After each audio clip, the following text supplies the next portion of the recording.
एक बार गौतम बुद्ध के पास मौलिकपुत्र नाम का एक बहुत ही प्रसिद्ध ब्राह्मण आया। उसके साथ उसके 500 शिष्य भी थे। वह बुद्ध से ढेरों सवाल पूछना चाहता था। बुद्ध ने उसकी तरफ ध्यान से देखा और कहा, मौलिकपुत्र, मैं तुम्हारे हर सवाल का जवाब दूंगा, लेकिन मेरी एक शर्त है। मौलिकपुत्र ने कहा, शर्त बताइए। बुद्ध बोले, शर्त यह है कि तुम्हें तुम्हारे प्रश्नों का उत्तर जानने के लिए 1 वर्ष तक चुप रहना होगा। जब तुम्हारे अंदर का शोर बंद हो जाए तब तुम कुछ भी पूछना, मैं तुम्हारे सारे सवालों का जवाब दूंगा। बुद्ध की यह बात सुनकर वहां मौजूद बुद्ध का एक शिष्य, जिसका नाम था सरीपुत्र, ठहाका मारकर हंस पड़ा। यह देखकर मौलिकपुत्र को बड़ा आश्चर्य हुआ।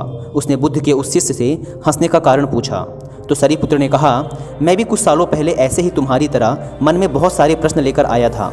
मेरे साथ तो 5000 शिष्य थे और मैं तुमसे भी बड़ा ब्राह्मण था।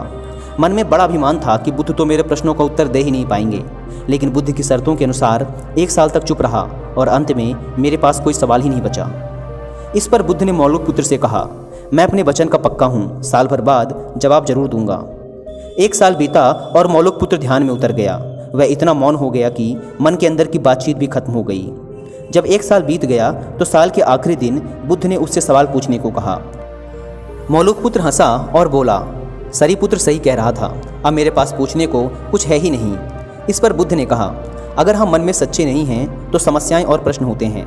यह सब हमारे झूठ से पैदा होते हैं, जैसे कि हमारे सपने नींद से पैदा होते हैं। मन की अशांत अवस्था में प्रश्न होते हैं और मन की शांत अवस्था में उत्तर मिल जाते हैं। मन में जब प्रश्न होते हैं तो वह उत्तर ग्रहण नहीं कर पाता।